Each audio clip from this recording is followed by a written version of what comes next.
We're doing an install of a halo skid on a 14 or 15 RTS. Doesn't really matter on the year. This one still has the paper plate here, as I call it, part of the Tupperware that comes with your bike. This one has already been hit several times on the bottom. We've taken down the screws. These screws need to come out, and that's what our halo skid attaches through. So we've loosened them up to show them to you. Okay folks, here's your halo skid as you'll receive it, and I give you the screws to fasten it. Okay, we've started putting up the halo skid, and you're going to put in this one down here, second from the end, second from the end on this side. Sorry, finger and aiming is a little off here, but you're going to go here, and you're going to go here first. Okay, for an RT install, then this bit, and you're going to drill a hole in the front here, here, and the next hole down. And this is 17/64. 17/64 is this bit. And it's a 7/16. And this bit here is a 7/16. And we'll demonstrate how we do this. Okay? Pretty simple.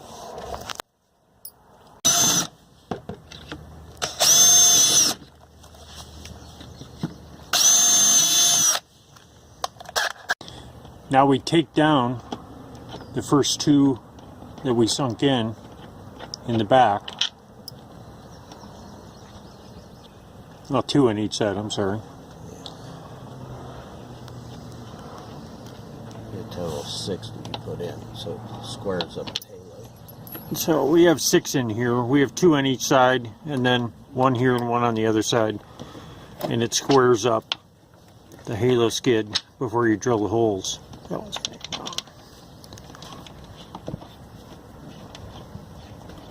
If you're doing this alone, a hydraulic floor jack works to hold it in place.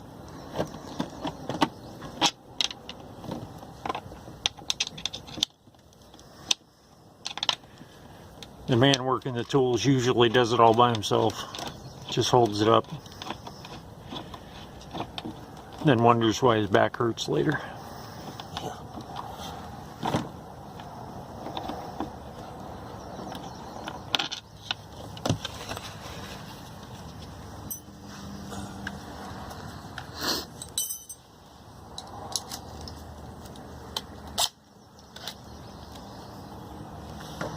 We're going to drill the larger hole. That's for the locking mechanism inside.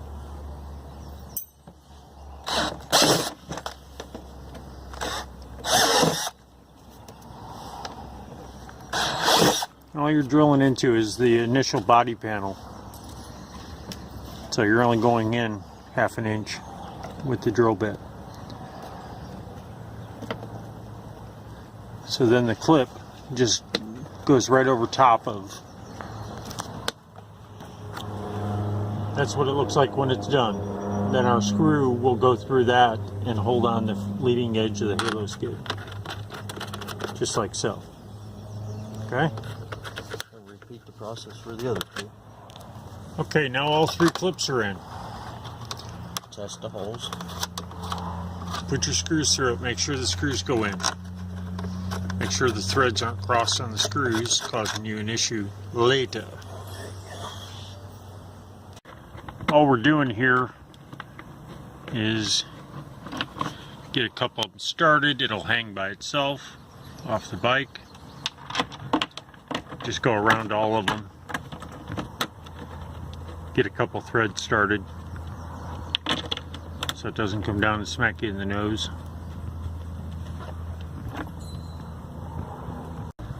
Now we're tightening them down. We just use an Allen, don't use drive on a drill. That way you can tell how tight they are, so you're not over tightening and not under tightening.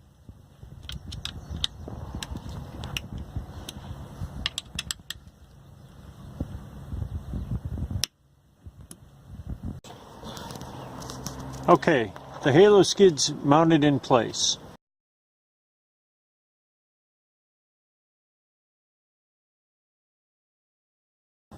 We are topside now. We're going to show you how to take off this panel.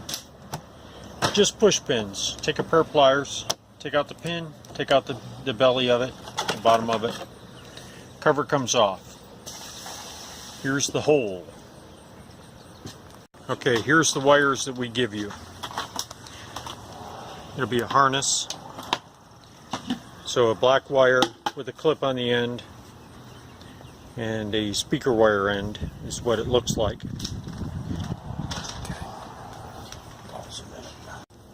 When you come up, you're going to finish it here, and it's going to come up through this hole. There's a hole back in here, but of course this ain't going to get it. You're following the wire loom. We reach in where the A-arm and the shock are, and it's basically, you'll be able to look down. I can't film it, but you can look down through the hole I just showed you up on top,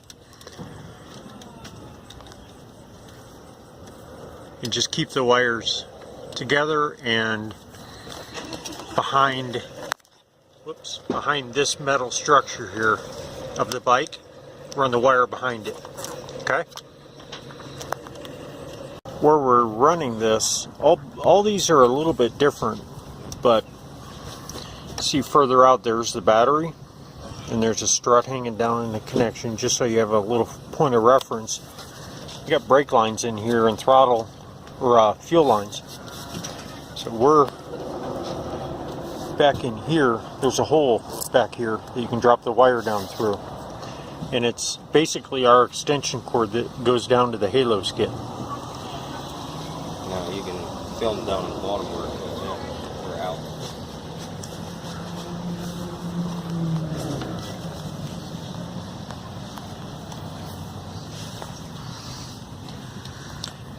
Here's where it drops down and plugs into the halo skid. Okay. This other wire right here that I'm holding onto is the underglow wire that's built into the halo skid.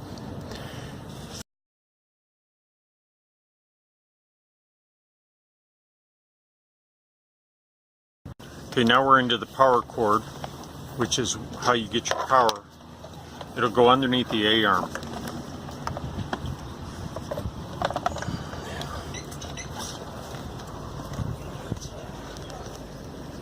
If you turn your wheel all the way to the left at this point, opens you up a little bit more. Yes. Okay, there's the stock fender light plug, and ours plugs right into it.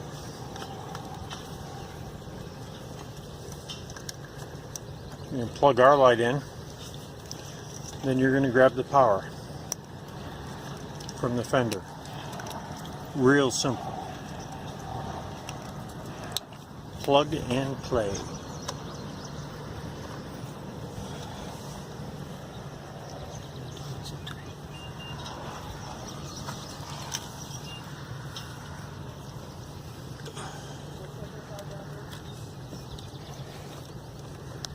Now with some zip straps.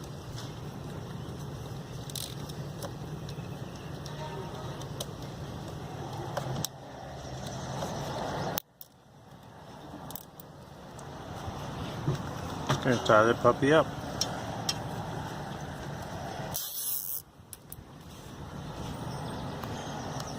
Now you're gonna follow the existing wire harness down the A-arm and zip tie it off as you go. We do one harness for each application, or for all applications. So you're going to pull up your excess harness and you'll just make a loop and zip tie it up here at the top of the bike. And we do this in this area because it's forward of the computer, so you're not getting interference between the remote control that'll run your lights.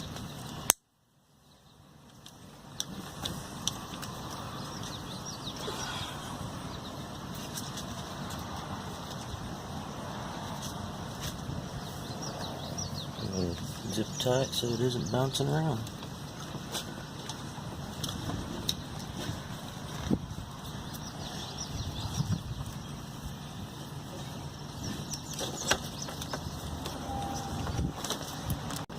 Okay, now we have the module in place and zip tied up above like we were showing you. Now I'm doing some color changes on the remote. And if you want to turn this into a disco, hit the mode button.